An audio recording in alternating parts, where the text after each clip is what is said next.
Taxation in Bangladesh বইয়ের 12 হতে আয় থেকে আজকে 2 নম্বর ক্লাস। আমি এই ক্লাসে দুইটা অঙ্কের সমাধান বোঝাবো। ক্লাসটা একেবারে ফুল স্ক্রিন করে দেখো, যাতে দেখতে বুঝতে কোনো অসুবিধা না হয়।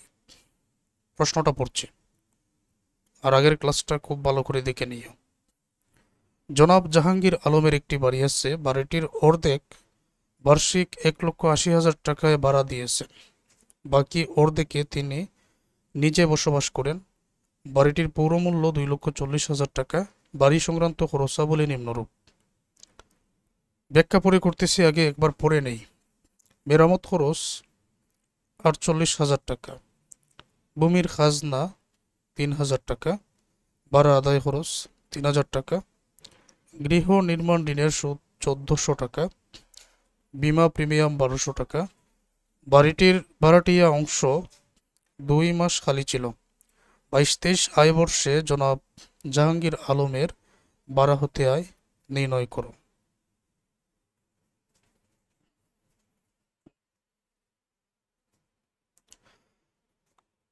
জনাব জাহাঙ্গীর আলমের একটি বাড়ি আছে, বাড়িটির অর্ধেক 1,80,000 টাকা বার্ষিক ভাড়া দিয়েছেন, কিন্তু বাকি অর্ধেকে তো তিনি নিজে বসবাস করেন। এই জন্য যে পৌরমূল্য আছে এটাকেও 2 দ্বারা ভাগ করতে হবে, অন্যান্য যে ব্যয় আছে ব্যয়গুলোকেও 2 দ্বারা ভাগ করতে হবে। এবং লক্ষণীয় বিষয়, যদি আমরা আগের ক্লাসটা ভালো করে দেখে থাকি, এই যে মেরামত খরচ এবং আদায় খরচ, এই দুইটা কিন্তু অনুমোদনযোগ্য ব্যয়ের মধ্যে আলাদা করে আনার কোনো প্রয়োজন নেই। কেন প্রয়োজন নেই? কারণ আমরা যে মেরামত ও রক্ষণাবেক্ষণ খরচ 25% নিব, ওইটার মধ্যে মেরামত খরচ আদায় খরচ দুইটাই অন্তর্ভুক্ত আছে, তাই না? এখন তাহলে আমি এই বাৎসরিক 1,80,000 টাকাটা আর পৌরমূল্যটা বসিয়ে এই তিনটা ব্যয়, ভূমির খাজনা, গৃহ নির্মাণ ঋণের সুদ, বিমা প্রিমিয়াম, আমার বাড়িটি কিন্তু 2 মাস খালি ছিল, এটা শূন্যতা ভাতা। এই যে দেখো অঙ্কটার সমাধান। ক্লাস একেবারে ফুল স্ক্রিন করো। ভাড়া হতে আয়, ভাড়া দেওয়া অংশ হতে আয়, প্রকৃত ভাড়া মূল্য বাৎসরিক যেটা 1,80,000, পৌরমূল্য 2,40,000 ছিল, কিন্তু এটাকে 2 দ্বারা ভাগ করতে হবে। হাফ করলেই 2 দ্বারা ভাগ হয়ে যায়, 1,20,000। এই দুইটার মধ্যে বড় হলো 1,80,000, তো এটা হচ্ছে বার্ষিক মূল্য 1,80,000। এখন শূন্যতা ভাতা, শূন্যতা ভাতা 2 মাসে নিতে হবে। 1,80,000 টাকাকে 12 দিয়ে ভাগ করলে 1 মাসের টাকা পাওয়া যাবে, 2 দ্বারা গুণ করলে 2 মাসের বেতন এখানে চলে আসবে। আমরা মাইনাস করলে 1,50,000 পাবো মোট ভাড়া মূল্য। এখন অনুমোদনযোগ্য খরচাবলী, মেরামত ও রক্ষণাবেক্ষণ খরচ, এই 1,50,000-এর 25% 37,500। ভূমির খাজনা 3,000 ছিল, 2 দ্বারা ভাগ করে 1,500।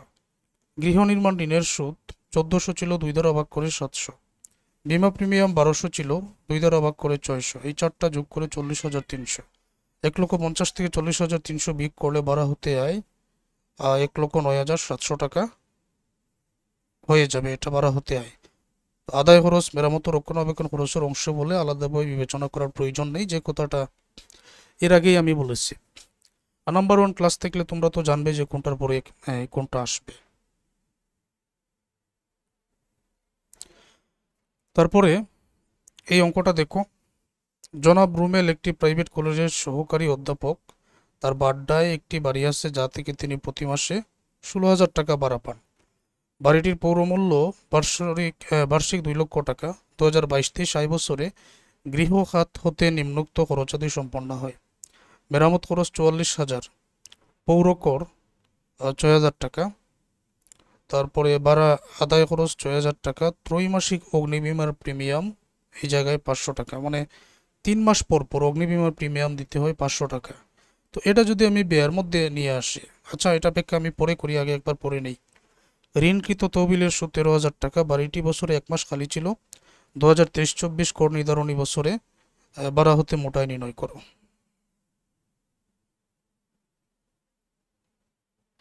এখন প্রতি মাসে 16,000 টাকা, একটাই বাড়ি তিনি ভাড়া দিয়েছেন, এখন আর বাড়িতে উনি নিজে বসবাস করেন না, সুতরাং পৌর মূল্য আর এই যে ব্যয়সমূহ নিব, এগুলাকে আর 2 দ্বারা এখন আর ভাগ করার কোনো প্রয়োজন নেই। এখন প্রতি মাসে 16,000 টাকা ভাড়া পান, বাড়ির পৌরমূল্য 2 লক্ষ টাকা। মেরামত খরচ কি আসবে? আসবে না। পৌর কর 6,000 আসবে। ভাড়া আদায় খরচ কি আসবে? এটা আসবে না। তার মানে এই দুইটা আসবে না। ত্রৈমাসিক অগ্নিবীমার প্রিমিয়াম 500 টাকা, 3 মাস পর পর অগ্নিবীমার প্রিমিয়াম 500 টাকা। আমার তো 12 মাসের প্রয়োজন, তো এটা 3 মাসের টাকা, তো 12 মাসের হতে গেলে 4 দ্বারা গুণ করতে হবে, তাহলে 12 মাসের টাকা হবে 2000 টাকা, তাই না? এই 2000 টাকা এটা নিয়ে আসতে হবে। আমার 1 বছরের টাকার প্রয়োজন আছে, 3 মাসের টাকা আছে, আমি 12 মাসের সেটা বানিয়ে নিলাম। ঋণকৃত তহবিলের সুদ 13,000 আছে, আর শূন্যতা ভাতা 1 মাস খালি ছিল। এই যে দেখো অঙ্কটার সমাধান। ভাড়ামূল্য মাসে 16,000, 12 মাসে 1,92,000, পৌরমূল্য 2 লক্ষ টাকা। এটাকে এখন আর 2 দ্বারা ভাগ করার প্রয়োজন নেই। দুইটার মধ্যে বড় হচ্ছে 2 লক্ষ টাকা, তো এটা হচ্ছে বার্ষিক মূল্য। শূন্যতা ভাতা 2 লক্ষ টাকাকে 12 দিয়ে ভাগ করে 1 মাসের টাকা পাওয়া যাবে, আবার 1 দ্বারা গুণ করলে 1 মাসের টাকা 16,667। 2 লক্ষ থেকে 16,667 বিয়োগ করলে মোট ভাড়া মূল্য 1,83,333। অনুমোদনযোগ্য খরচ, মেরামত ও রক্ষণাবেক্ষণ খরচ এই 1,83,333-এর 25%, 45,833। পৌরকর 6,000। অগ্নিবীমার প্রিমিয়াম 3 মাসে 500, 12 মাসে 2,000। ঋণের সুদ 13,000, 4টা যোগ করলে 66,833। 1,83,333 থেকে 66,833 বিয়োগ করে দিলে ভাড়া হতে মোটায় 1,16,500 পাওয়া যাবে। তো অঙ্কটার সমাধান একেবারে ক্লিয়ার। তারপর আমি পরবর্তী ক্লাসগুলোতে আরও ইম্পর্ট্যান্ট কিছু অঙ্কের সমাধান তোমাদেরকে বুঝিয়ে দিচ্ছি, এগুলোর ভিতর থেকেই কিন্তু তোমাদের কমন পড়বে।